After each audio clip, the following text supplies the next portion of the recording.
Assalamu alaikum viewers and welcome back to Secrets of Physics. I am your physics teacher Rabia Babar और हमने basic electronics की playlist start की थी और आज है उसका लेक्चर नंबर 11। आज हम आरसी सर्किट्स के बारे में बात करेंगे, यानी रेजिस्टर और कैपेसिटर के कॉम्बिनेशन से जो सर्किट बनता है, ठीक है, वो आरसी सर्किट होता है। और इसको हम charging and discharging of a capacitor के नाम से भी जानते हैं, या फिर कुछ बुक्स में होता है growth and decay of charge. Growth मतलब चार्जिंग एंड डिके मतलब discharging of the capacitor. Basic electronics में जो तीन मेन कंपोनेंट्स थे वो थे कैपेसिटर, रेजिस्टर एंड इंडक्टर। ठीक है, ये तीन मेन कंपोनेंट्स से जो हमने स्टडी किए हैं। तो अब हम जो है ना इनके कॉम्बिनेशंस को स्टडी करेंगे। ठीक है, मतलब आर का सी के साथ रेजिस्टर एंड कैपेसिटर, फिर आर एल सर्किट, फिर L C circuit and then R L C circuit. ठीक है, फिर हम इन तीनों को एक सर्किट में लगाएंगे और फिर इनका बिहेवियर देखेंगे।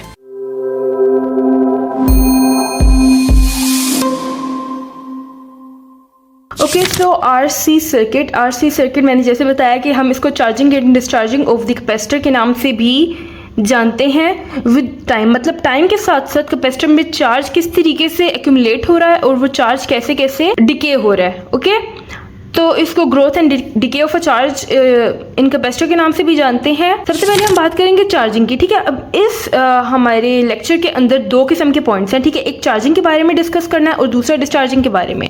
तो चार्जिंग ऑफ अ कैपेसिटर क्या होती है? When a capacitor is connected to a DC voltage source के साथ जब एक कैपेसिटर कनेक्ट होता है थ्रू अ रेजिस्टर, मतलब ये हमारा कैपेसिटर है, ये रेजिस्टर है और ये किसके साथ कनेक्टेड है? डीसी पावर सप्लाई के साथ। क्या होगा? It gradually stores energy in the form of electric field between its plate. Eventually ये जो है प्लेट्स ये अनचार्ज हैं। क्या होगा जब हम इसके साथ बैटरी कनेक्ट करेंगे? यहाँ से इलेक्ट्रॉन, ये पॉजिटिव चार्ज है ना, ये इस प्लेट के अंदर से इलेक्ट्रॉन्स को खींचेगा। वो इलेक्ट्रॉन्स इसकी तरफ अट्रैक्ट होते होते इधर आएंगे।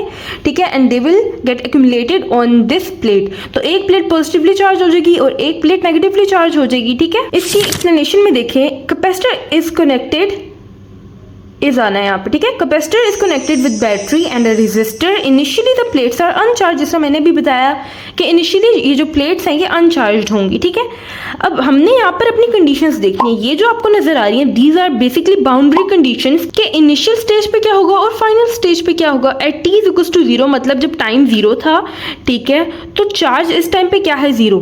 अभी at t is equal to 0 जब यहाँ पे कोई चार्ज का ट्रांसफर नहीं हो रहा, ठीक है, कोई इलेक्ट्रॉन्स का ट्रांसफर नहीं हो रहा, तो चार्ज क्या है प्लेट्स के ऊपर? 0 है। और करंट उस टाइम पे मैक्सिमम है। अब इसका क्या मतलब है कि maximum current will flow charge के मूव करने को विद टाइम, उसे हम करंट कहते हैं ना। तो जब प्लेट्स हमारे पास बिल्कुल ही अनचार्ज हैं at time t equals to 0, maximum current flow करेगा और चार्ज उस टाइम पे 0 है, लेकिन करंट क्या है? मैक्सिमम। ये दोनों जो है एक दूसरे का इन्वर्स है बेसिकली। ठीक है, किस तरीके से इन्वर्स है कि चार्ज अभी इन प्लेट्स के ऊपर 0 है, लेकिन जब इलेक्ट्रॉन इधर से मूव करके इधर जाएगा, ठीक है, और ज़्यादा से ज़्यादा इलेक्ट्रॉन्स की कोशिश होगी हम इसके ऊपर एक्यूमुलेट हो, और जब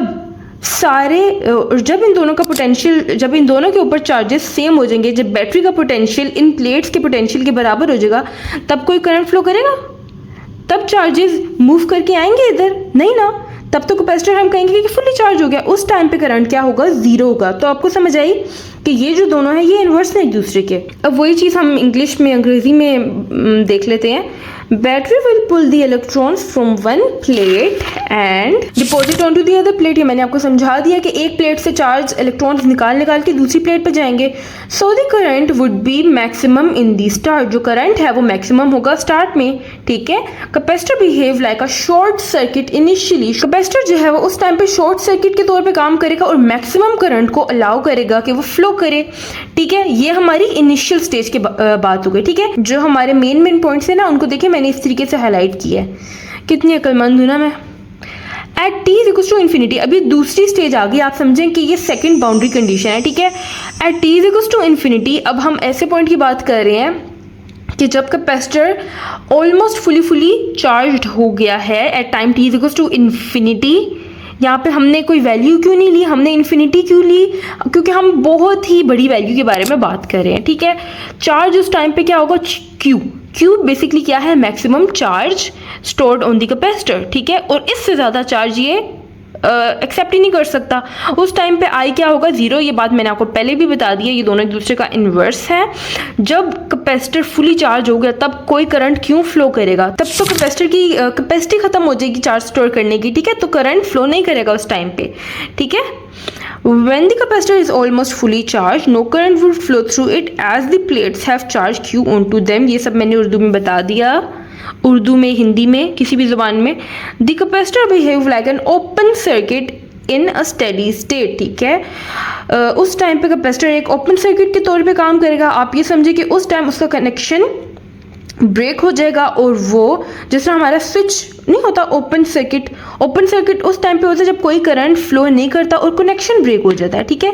तो जब चार्ज फुली स्टोर हो गया तब और करंट फ्लो ही नहीं करेगा। डीसी बैटरी बेशक लगी हुई है फिर भी वो capacitor as an open circuit के तौर पे काम करेगा। आज मैं कितना एनर्जेटिक हूँ ना, वाओ। अच्छा, हमने क्या करना है, हमने डेरिवेशन करनी है किसकी, हमने देखना है कि वो जो चार्ज कैपेसिटर पे स्टोर हो रहा है उसकी इक्वेशन क्या है। उसकी इक्वेशन ये है, ठीक है। इसको अभी हम डिराइव करते हैं, छोटे से लेके ना यहाँ तक हम लेके जाएंगे, क्योंकि ये जो इक्वेशन है ना ये देखने में थोड़ी भयानक सी लग रही है, लेकिन आप एक छोटे से पॉइंट से स्टार्ट करते हो। जैसे हम किरचॉफ वोल्टेज लॉ से स्टार्ट करेंगे, ठीक है, और हम यहाँ तक पहुँच ही जाएंगे eventually. And equation for the current for the capacitor, और हम करंट के लिए इक्वेशन देखेंगे इस चार्ज की इक्वेशन से ही जो है ना हम करंट की इक्वेशन निकालेंगे, क्योंकि current is basically the derivative of charge with respect to time, ठीक है। तो हम इस चार्ज की इक्वेशन निकालना हमारा मेन काम है। Equation of charge on a capacitor, derivation हमने इसकी करनी है किरचॉफ वोल्टेज लॉ को यूज करेंगे, ठीक है। कैसे, आप सबसे पहले आए अपनी इस डायग्राम के ऊपर। ये जो है ना पोटेंशियल प्रोवाइड करिए, उसके पोटेंशियल को हम नाम दे देते हैं इस ई का, ई वोल्टेज, या फिर इसको वी भी कह सकते हैं। इसके बाद हमारे पास वोल्टेज आ जाता है इस कैपेसिटर का वोल्टेज और साथ में इस रेजिस्टर का वोल्टेज, ठीक है। अब ये देखें किरचॉफ वोल्टेज लॉ, इसमें हमारे पास जो ईएमएफ है या बैटरी का पोटेंशियल है वो पॉजिटिव है और रेजिस्टर और कैपेसिटर का जो है वो नेगेटिव है। इन दोनों का नेगेटिव क्यों है? सबसे पहली बात ये कि हम यहाँ से जो है ना किरचॉफ वोल्टेज लॉ में दो बातें हैं जो ध्यान रखने वाली हैं। वो ये कि जब आप नेगेटिव से पॉजिटिव की तरफ जाते हैं, मतलब हम पॉजिटिव की तरफ जा रहे हैं तो पोटेंशियल होगा पॉजिटिव, और यहाँ से घूम के जब आप पॉजिटिव से नेगेटिव की तरफ आ रहे हैं तो पोटेंशियल होगा नेगेटिव। और तो और रेजिस्टर में हमेशा वोल्टेज क्या होता है, रिड्यूस होता है। इस वजह से रेजिस्टर का पोटेंशियल हमेशा हमारे पास नेगेटिव ही आता है। तो अब आपको यहाँ पे समझ आई कि हमने जो बैटरी का ईएमएफ है उसके साथ पॉजिटिव क्यों लगाया और रेजिस्टर के साथ नेगेटिव क्यों लगा है और कैपेसिटर के साथ नेगेटिव क्यों लगा है, ठीक है। अब यहाँ पे जो हमारे पास रेजिस्टर का पोटेंशियल होता है वो V=IR होता है ना, ऐसे ही है ना। और जो कैपेसिटर का हमारे पास वोल्टेज होता है या पोटेंशियल होता है वो इक्वल होता है Q/C, क्योंकि Q इक्वल होता है CV के, तो V=Q/C। अब यहाँ से बेसिकली हमने निकालना क्या है, हमने ये चार्ज निकालना है, ठीक है।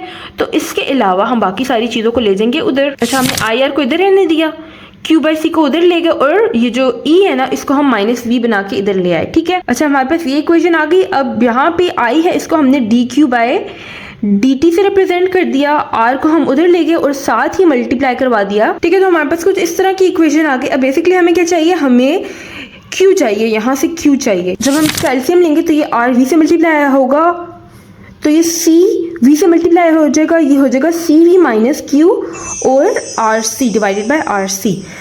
अब हमने क्या करना है, यहाँ पे हमारे पास एक डिफरेंशियल इक्वेशन आ गई है।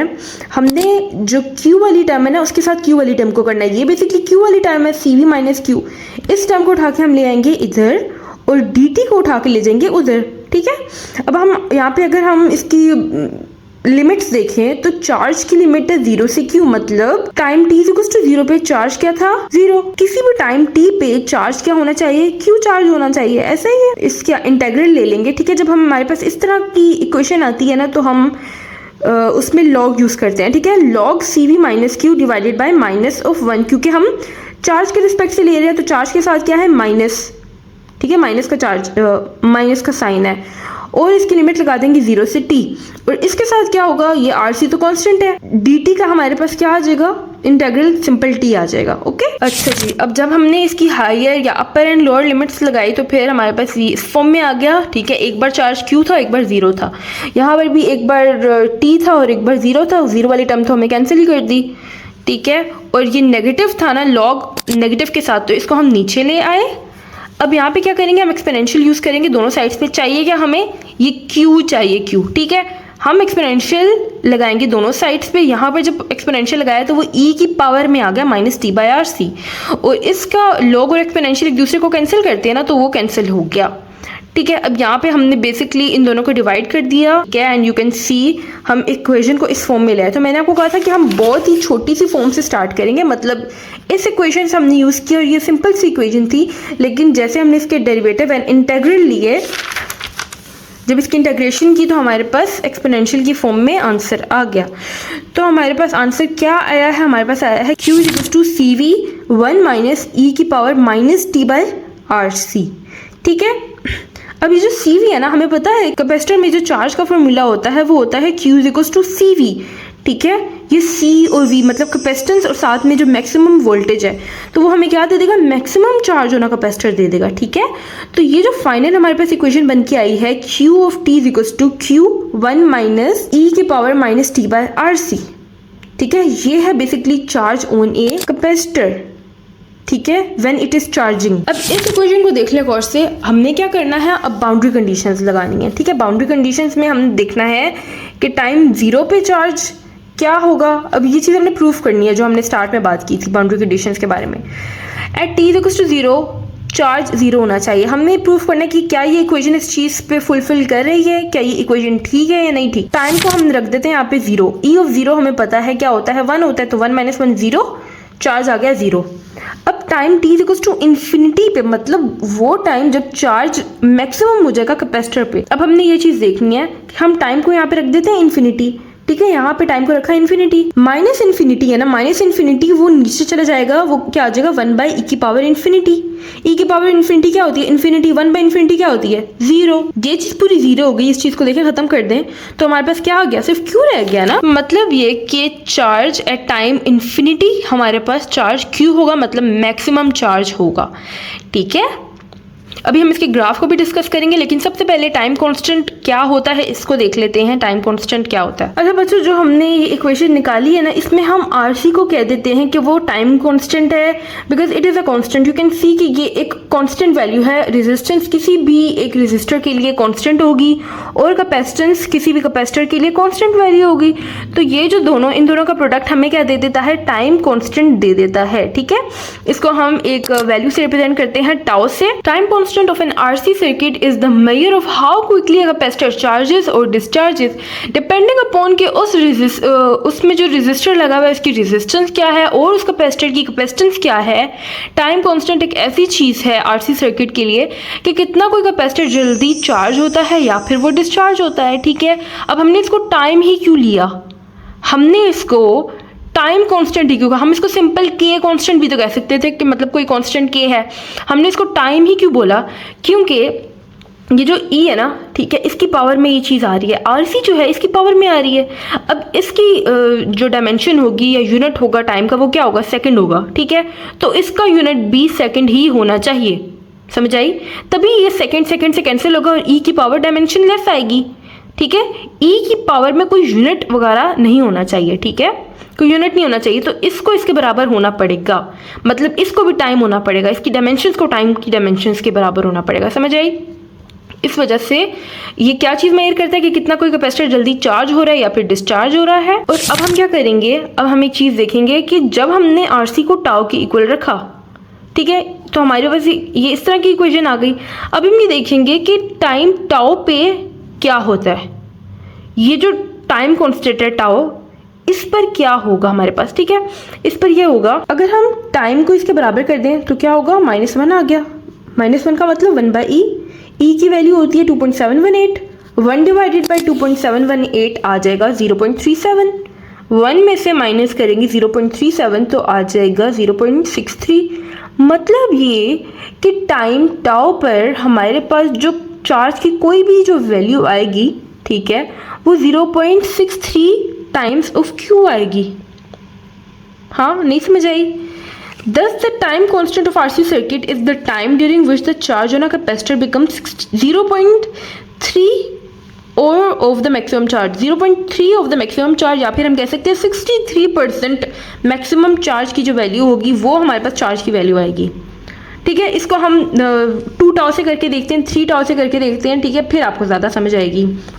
चलिए अब हमने यहाँ पे 2 टाउ रख लिया टाइम की जगह। ठीक है, अब हमने टाइम की जगह रख दिया 2 टाउ, ये टाउ टाउ से कैंसिल, यहाँ पे आ जाएगा -2। -2 आया, इसका मतलब ये नीचे जाके e की पावर 2 हो जाएगा। e की पावर 2 7.39 होती है, 1 डिवाइड बाई 7.39 0.14 होती है। इसको 1 से माइनस करेंगे तो 0.86, मतलब ये कि जब 2 टाउ गुजर जाएगा, जब इतना टाइम गुजर जाएगा, तब हमारा कैपेसिटर 86% चार्ज हो चुका होगा। ये एक चीज़ है जो कांस्टेंट है और ये आर और सी की वैल्यू पे डिपेंड कर रही है। ठीक है, आर और सी की जो भी वैल्यू होगी उसके अकॉर्डिंगली होगा, लेकिन ये परसेंटेज चेंज नहीं होगी। इस स्टेज में मतलब 1 टाउ पे वो 63% चार्ज हो चुका होगा, जब 2 टाउ का टाइम गुजरेगा तो वो 86% चार्ज हो चुका होगा, और जब 3 टाउ का टाइम गुजरेगा तो क्या होगा, वो कैपेसिटर 95% चार्ज हो चुका होगा। ठीक है, अब अगर इन्फिनिटी टाइम की बात करते हैं। ठीक है, क्योंकि हमारा कैपेसिटर कभी भी फुली चार्ज नहीं होता, इसलिए हम टाइम इन्फिनिटी का लेते हैं। क्योंकि हमारा कैपेसिटर 99.9% चार्ज तो हो सकता है, लेकिन 100% चार्ज करना बहुत ज़्यादा मुश्किल काम है। ठीक है, इसलिए हम टाइम इन्फिनिटी लेते हैं, हम कोई वैल्यू नहीं बता सकते टाइम की। टाइम की जगह हमने रखा infinity, infinity by tau is equals to infinity, 1 by infinity 0 के इक्वल आता है, एंड यू कैन से कि ये फुली चार्ज है। लेकिन ये जस्ट एक थ्योरेटिकल सी चीज़ है, हम इन्फिनिटी रख नहीं सकते, कोई इन्फिनिटी कोई चीज़ तो नहीं है ना, कोई वैल्यू तो नहीं है ना, तो इसलिए ये हम कह देते हैं कि ये फुली चार्ज है। ठीक है, समझ आइए आपको कि टाउ की क्या सिग्निफिकेंस है। ये ग्राफ किधर से वजूद में आया, एक्स एक्सिस पे हमने ले लिया टाइम और वाई एक्सिस पे ले लिया चार्ज।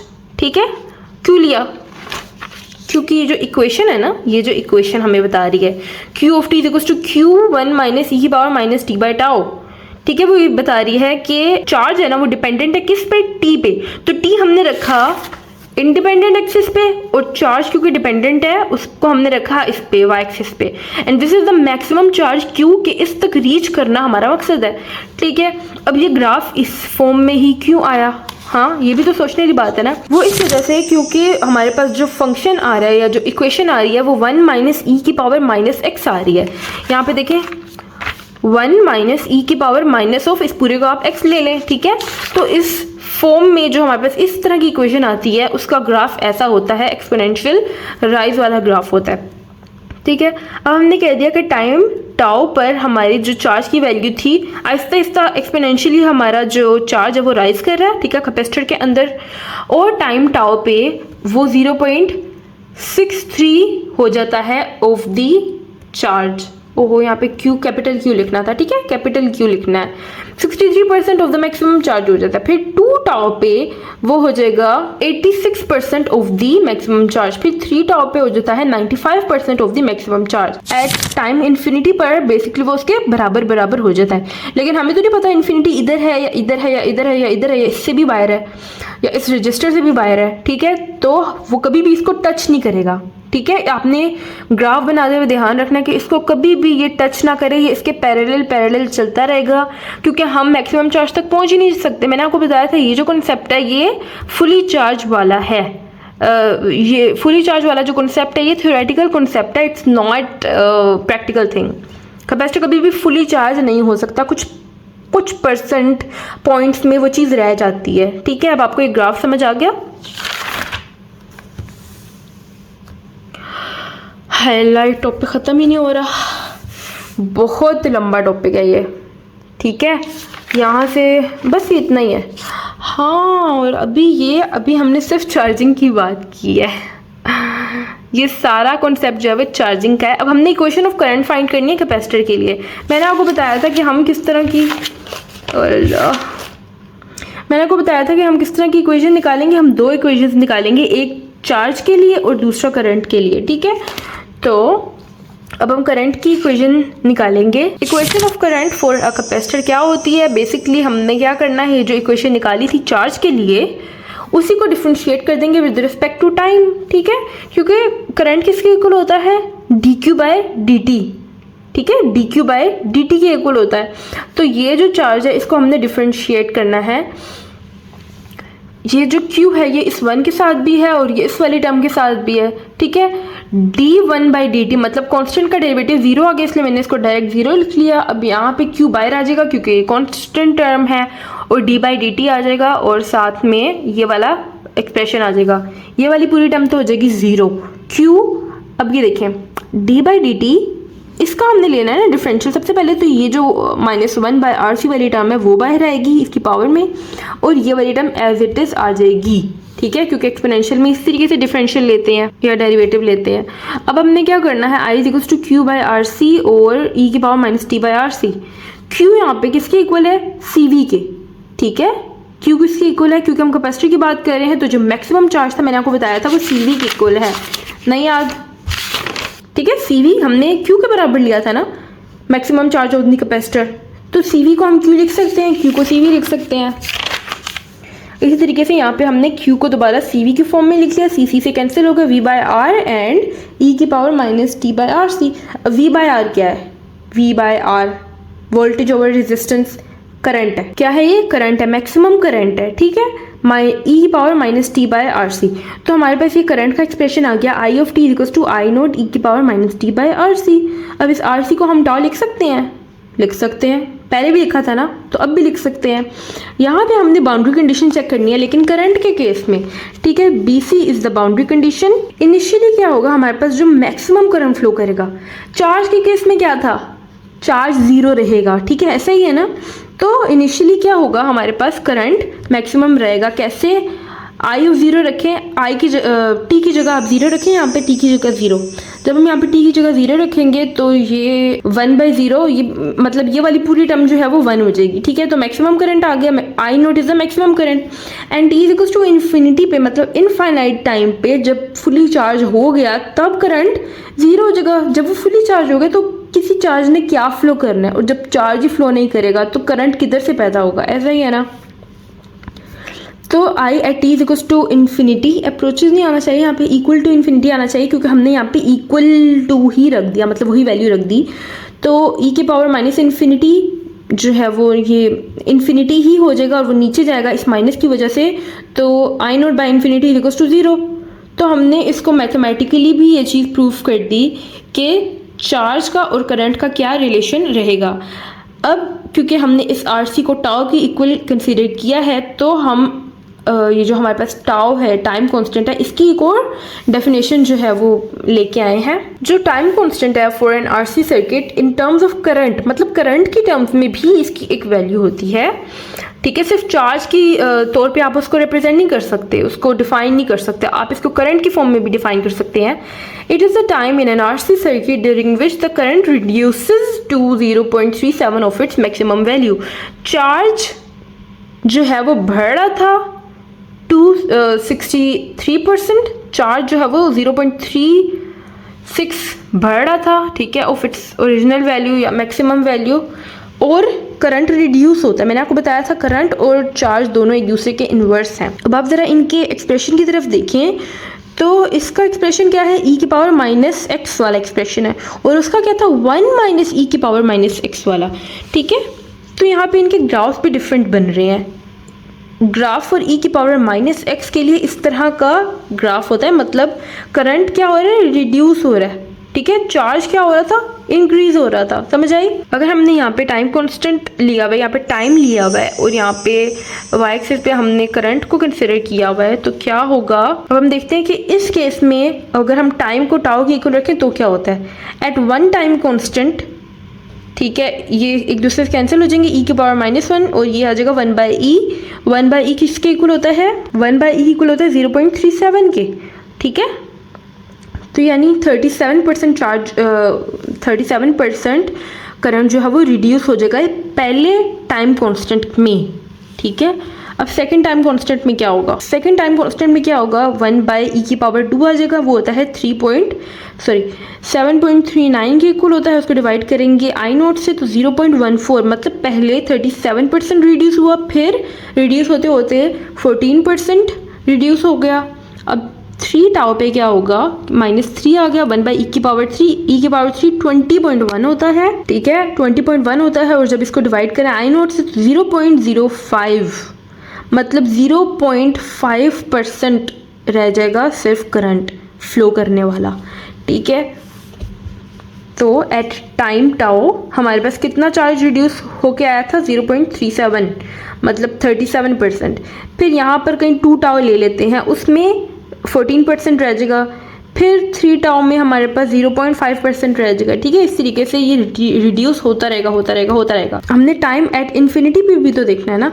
तो इन्फिनिटी टाइम पे क्या होगा कि ये इन्फिनिटी तक पहुँचते पहुँचते ये ज़ीरो हो जाएगा, लेकिन कभी भी ज़ीरो नहीं होगा, क्योंकि हम इन्फिनिटी की वैल्यू तो नहीं रख सकते ना, इन्फिनिटी की एज इट इज़ वैल्यू तो नहीं रख सकते ना।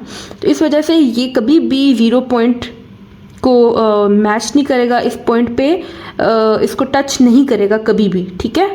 Okay, so that was it for today. आज हमने चार्जिंग के बारे में पढ़ा, सिर्फ चार्जिंग के बारे में पढ़ा। और चार्जिंग में हमने चार्ज की इक्वेशन देखी कि चार्ज किस तरीके से डेवलप होता है। तो उसमें हमने देखा कि उसकी एक्सपोनेंशियल ग्रोथ होती है, चार्ज इंक्रीज करता है। और करंट की इक्वेशन निकाली और हमने देखा कि करंट एक्सपोनेंशियली डिक्रीज हो रहा होता है। और हमने टाइम कांस्टेंट को डिफाइन किया 2 केसेस में, सबसे पहले चार्ज के केस में, दूसरा करंट के केस में।